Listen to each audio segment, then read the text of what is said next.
Welcome back to the Quick Start. The moment has finally arrived where we get to look at the event timeline together. So let's get started. So let's change over to the timeline tab. Now, do you remember when we created this event, we created a 4-hour showtime? Well, here it is, the main act. It's already been added to the timeline in green, and all we have to do is add assignments around and alongside the main act. Now, behind the scenes, I have added a new member to this event, Sven. I did that by clicking on Members and scrolling down until I found his name, and then clicked the plus sign that was next to his name. Now what that did was send him an invite to this event. Now that he's accepted it, I can assign assignments to him. And since I have the shifts module, I also assigned him the shift that I created when I set up the event, sound. One of the things that does is add a yellow highlight so I can see the hours when Sven Security is scheduled to work. Now, just like adding events in the dashboard, you can add assignments just by clicking on an empty space and then filling out the details. However, there's another way to select time slots, and it's with the method that I personally really like. It's become the only way that I do it. This handy little quality of life feature allows us to select and drag to paint in the time slot that we want to create the assignment in. Once we let go of the mouse, the Create New Assignment window pops up, and we have the from and duration already set for us with the information we specified. In the drop-down list for the duration, we have all of the common durations that people tend to need. However, if you need more flexibility, you can always edit the end time directly, and everything will update. So let's add a title for this assignment, and this will be the title that will appear in the timeline.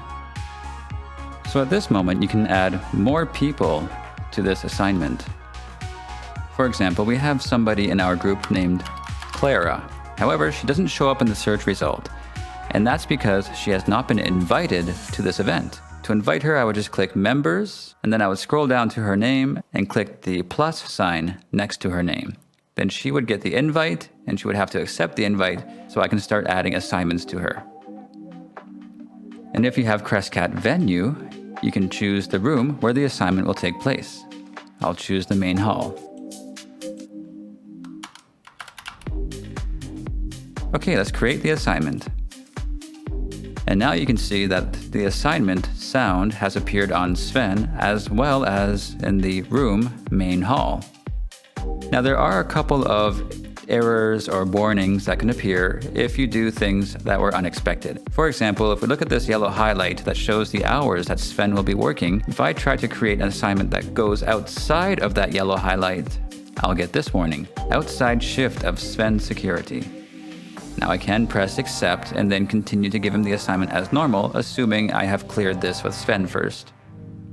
Additionally, if you choose a time that falls outside of the booking time for the main hall, you'll get a very similar warning.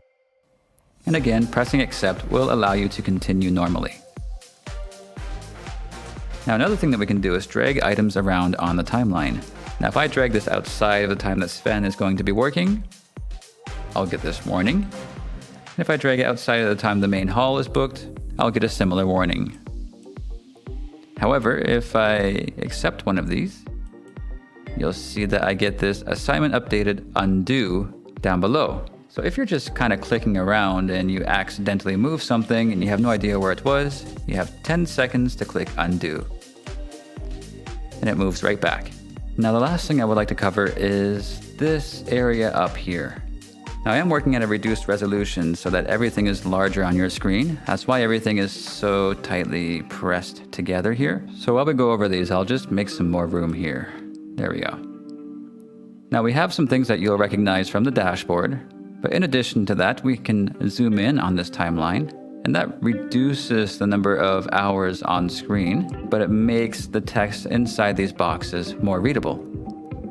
We can zoom in again, then zoom out and zoom out. Then we have the day, the 3 days, and the list view, which is very handy. And then of course we can download our day sheet, as well as check the audits and the handy full screen mode, which you can then change the way that the calendar appears in full screen. And that's it. So now you should have a basic understanding of the timeline. Next up is the running order. We've worked closely with our customers to make sure that our features are rich, practical, and relevant. The running order is the result of lots of hard work and long conversations. So to see what it's capable of, I'll see you in the next video.